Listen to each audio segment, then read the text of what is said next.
ಮಾಡಿಲ್ಲ ಫಸ್ಟ್.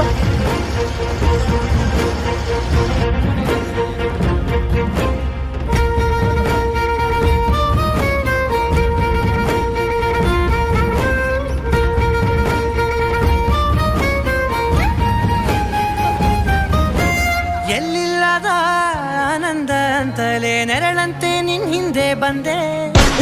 ಆ ಊರೆಯ ಸಲುವಾಗಿ ಬೇಕಂತಲೇ